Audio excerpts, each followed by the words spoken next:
Hello everyone, I am Tani Nolenberger. Welcome to my channel, and today we're going to dive right in and talk about the single most important thing about your wedding. And I am talking about the B word. No, I'm not talking about bridezilla or bridechilla. I am talking about your budget. Yes, your wedding budget. And make sure you stay tuned until the end because we are going to break down a $50,000 wedding budget for you, play by play.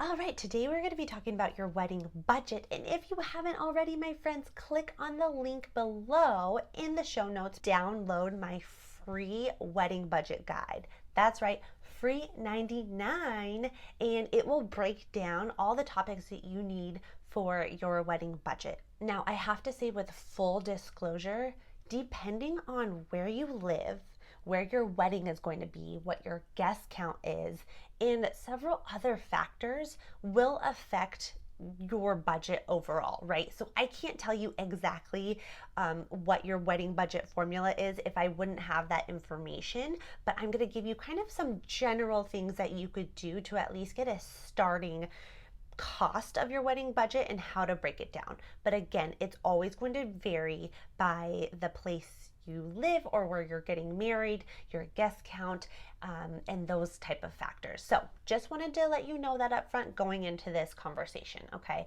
I actually did some statistics. You're kind of like, well, where do I even start? I hear ya. According to Value Penguin? Okay, according to this site called Value Penguin, they actually broke up in the United States, of all 50 states, kind of the average cost of a wedding in each state, which I thought was really interesting. I'm linking that to the show notes below. So the lowest state, meaning a price per person or overall wedding budget, is Alabama, and they priced it as $127 per person, or about $17,216 for an overall wedding.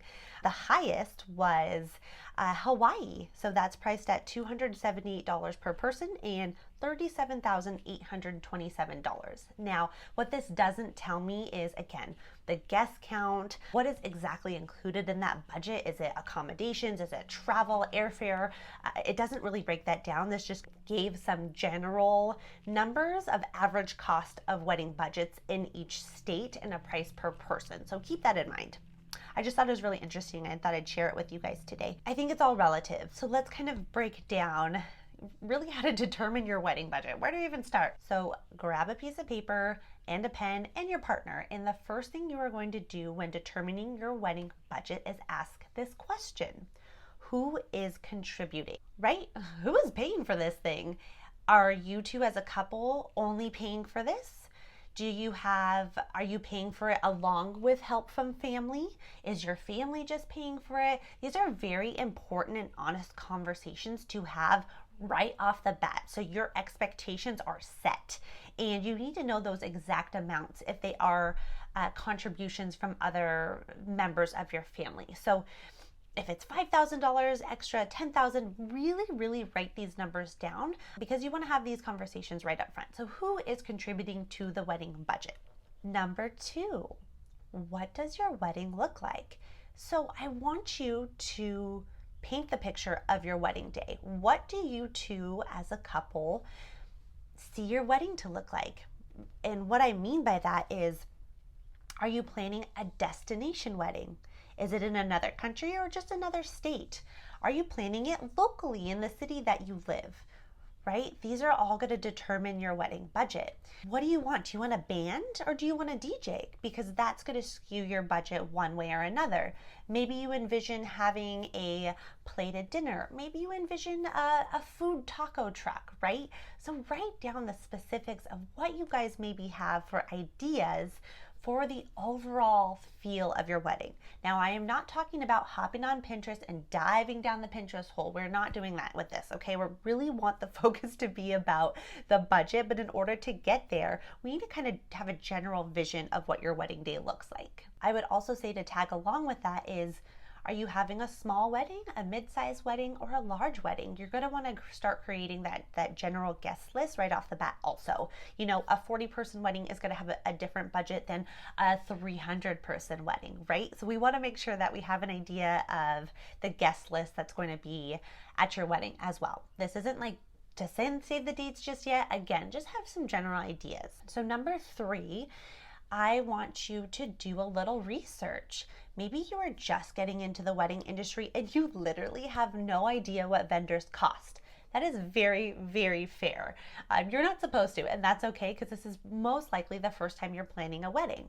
And so the best way to kind of get some general cost is to reach out to vendors, right? Get referrals. If you know someone that has recently got married or is kind of in their planning stage, maybe ask them, if you're close with them, hey, what is the general cost of your DJ? What is the general cost of your catering? Remember, it's going to depend on largely of your guest count for those final costs, but get an idea. Hop on certain wedding sites and see if they have kind of vendors listed, or maybe some starting ranges on vendor sites as well.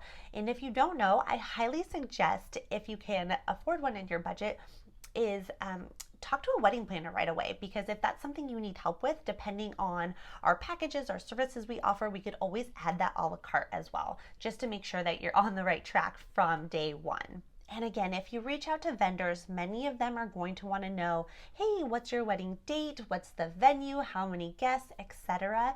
And if you don't know that, be honest with them.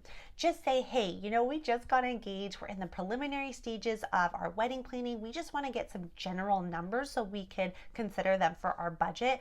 More likely, they're going to be like, oh, great. Our general packages run from $1,000 to $2,500, depending on what vendor you talk to. We want to help you. We definitely want to make sure that you are on the right track. So ask those questions. And I got to put this in here, everyone. I have to say it. When you are starting to get actual quotes from vendors that you're considering hiring for your wedding day, please do not ghost us. Please just say, hey, we're still looking. We are considering someone else. We've booked someone else. We don't think your services work for us. Just say no. We're okay with that. You're not going to hurt our feelings. We're in this business of rejection and exception. So please don't ghost us. Please answer our emails. Just tell us what's going on. That's all we want to know. We want to open the date for someone else, or we want to move forward with you. So gotta put that in there. Okay. Number 4, show me the money. I love talking about money. I love talking about your budget. As a planner, it is very important for me to know what your wedding budget is and what your limits are for each vendor or each portion of your wedding, because number 1, I don't want you to go over your budget. Number 2, I don't want you to be stressed out. So if you are working for a planner, if you are working with a planner, and maybe you're not, maybe you're talking to your parents and asking for contributions, be very upfront and honest. It's important to talk about money, and it's important to know where you stand in your budget every time you book a new vendor, if you're under, if you're over, so you have flexibility on either end. So when I say show me the money, I'm talking about, let's talk about the money. Let's visualize the money. Let's write specifics of what we're spending and keeping track of it along the way. Okay, number 5 kind of goes along with number 4, and talking about the money is getting specific. So let's go back to the example that I had at the beginning of a $50,000 wedding budget, and let's kind of break that down a little bit in this way. So how much have you saved for this wedding so far? Taking $50,000, say you have $15,000 saved so far. Write that down. What do you have saved so far? Okay. Next, write down how much you can continue to save towards that budget. So if you have whether a longer engagement or a shorter engagement, break that down. How many months until your wedding, if you've locked down your wedding date, can you save each month as a couple and contribute towards that budget? Write that down. Again, going back, how much can your families contribute? Make sure to write that down. And maybe that changes. Maybe they only started with, I could only contribute $5,000 at the beginning, and midway they're like, hey, we actually could contribute $5,000 more. So continue to have those conversations with them. Okay, then you're going to ask yourself, what are your non-negotiables as a couple and what are your negotiables? So say for instance, you have a non-negotiable to have amazing photos with a very high-end photographer that is non-negotiable. You're going to know that more of your budget is going to go towards that photography package than say the food if you just want to book a food truck. So you could balance it out that way, but definitely make a list of priority items for your wedding and maybe not so priorities, and then kind of talk about those along the way. Maybe a not priority is a photo booth, but maybe you'd like to have it if the budget, if you have leftover money from your budget. So keep that on your list. So those items, negotiables, non-negotiables. Okay, you're going to also want to determine what exactly goes into that budget. Again, say we have a $50,000 budget. What goes into that? Is it just the wedding day? Does the welcome dinner go in that? Does the post-wedding brunch the next day go into that $50,000 budget? So you want to get really specific of what exactly is included in that budget and make sure to write that down. Number 6 is you're going to want to create an expense sheet. That way you could keep track of all of your payments, all of the vendors that you want to be included in your wedding day, and break down their costs. Write down their costs. $4,000 for photography, $15,000 for food, $1,000 for hair and makeup. So whatever it is, start writing that down in the realms of your total wedding budget of $50,000, if that's happens to be your wedding budget. These are just examples. Now, as I mentioned, I will break down the $50,000 wedding budget, and here's how I do it. A general, rule that you could start with. Again, it's going to vary on location, guest size, etc., as I've been mentioning throughout this whole episode. But here's kind of a general rule of thumb that you could probably use, okay?